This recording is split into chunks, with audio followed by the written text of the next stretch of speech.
All right. Happy end of not only end of the week, but end of the year. Yes. Bye-bye, 2020. I know.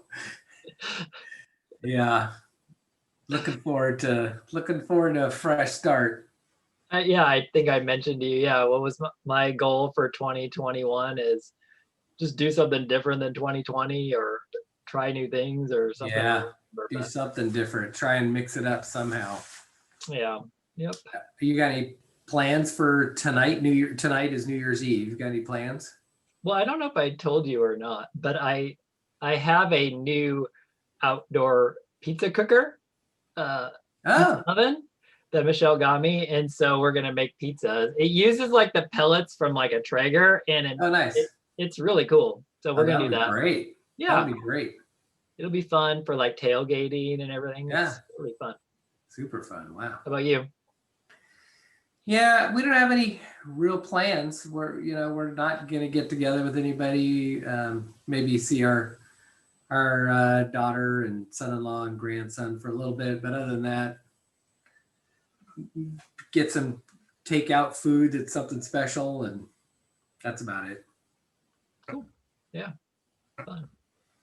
So, just a few things to follow up on. I think that the last couple of weeks has been kind of a blur of this um, new tax law, the new stimulus bill. By the way, last time we've talked about this, I don't know the name of it. Is there some special mnemonic name for this? I'm sure there is, but I don't know it. Yeah. Anyways, we talked about it at our year-end client call on December 16th, and then we published an email about it because we felt it was a done deal. Congress had Yeah. approved it. The president had indicated he was going to sign it, and then suddenly, like the weekend of Christmas, the president came out and started saying, "Oh, I don't like this thing. Let's do something different." Yeah. Yeah. Thankfully, at this point, it's all been signed and it's a done deal. Yep. For sure. So I guess they are pursuing increasing the stimulus check to $2,000. Although it sounds to me like there's not much of a chance that that's going to happen. I don't know if you've heard about that. I mean, I know. I think it passed the House, but I mean, which made sense, but I just don't think it's going to pass the Senate. But I frankly have lost track of it. Yeah, me too. Who knows? Yep. So yeah, I mean, a couple things I think that were interesting to me over the last couple of weeks that I think might affect our clients. One is I don't know how this slipped by, but one of the provisions of that new law is the allowance of 100% deduction for business meal expense. Yeah. Yeah. So that was interesting for business meals for 2021 and 2022, 100% deductible. So no 50%, no personal portion of meals. I'm assuming it still has to be, business related and documented, but no reduction in that. Yeah. So I think that's to incentivize, supporting restaurants that have been hit so hard by the COVID thing. Yeah. Anyways, I just thought that was an interesting thing that I learned. It wasn't in the highlights of that bill. Yeah. So it sounds like we're going to be eating out at business meals every, I don't know.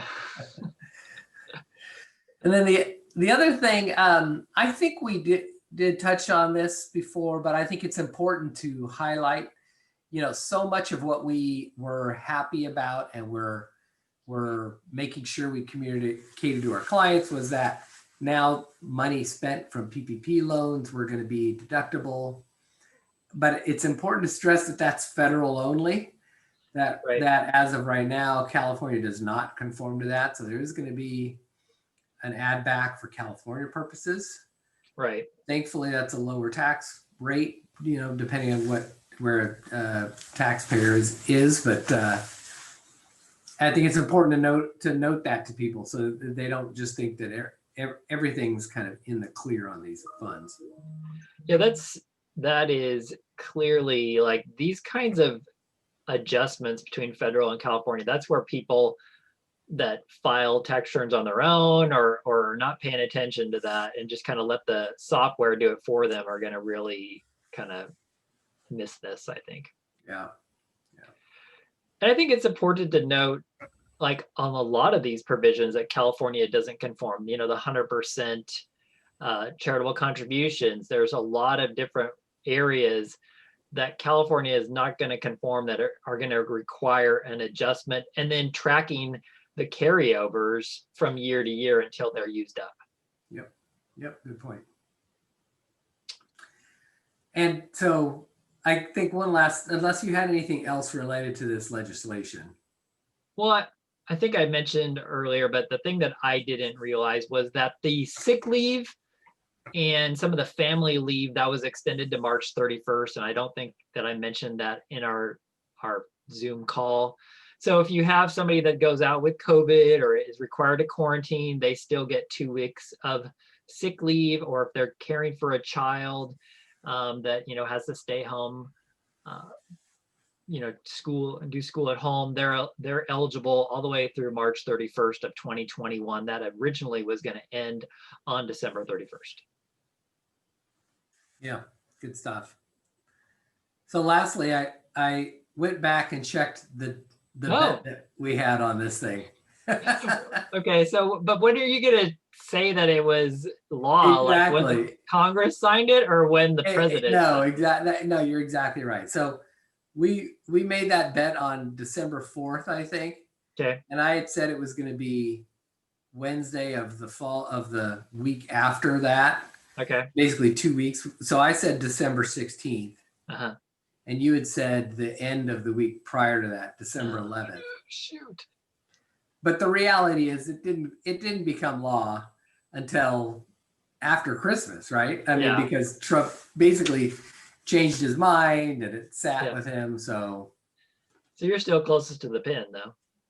I guess so. If it was closest to the pin, then it's. Oh, congrats! You take credit for that. You ride that baby. Anyway, speaking of riding that baby, like I said, speaking of riding that baby, Paul Nienow has a Vespa. Is he riding it yet? No, I got to get the thing started. But yeah, I bought a 1979 Vespa Special 50. So yeah, I think midlife accountants, they tend to buy, motorcycles, Harley Davidsons. I know quite a few Harley Davidson riding CPAs going out to Cook's Corner on the weekends. Yeah. Uh-huh. And my level of rebellion is tooling around my neighborhood on a Vespa. Yeah, I hear you. Anyways, it's a fun little thing I've had my eye on for a long time. Yeah, absolutely. Otherwise, it's December 31st. We got our clients may have estimated tax payments due January 15th. Want to make sure that we remind our clients about that. If your quarterly estimated tax payments are based on a prior year and you want to update those estimates based on what happened in 2020 as opposed to 2019, we can do that. Otherwise, just want to make sure everybody realizes that January 15th is still a deadline for making those payments. And make those payments online. Do not send them through the mail. I mean, it feels like every other week I hear somebody saying, oh, my check was washed or it got stolen, or the IRS, especially since the IRS is so far behind in opening mail and stuff that you should, and it's so great now to go on, you can get your transcripts and all your payments and view all that stuff so easy nowadays that I'm a believer in doing that electronic payment. Yep. All right, I didn't have anything else to discuss. I think next week maybe we kind of talk about some of the new things that we've got going, or just preparing for tax season and stuff like that. Yeah. Sounds good. All right. See you next year. All right. Happy New Year, Paul. Happy New Year.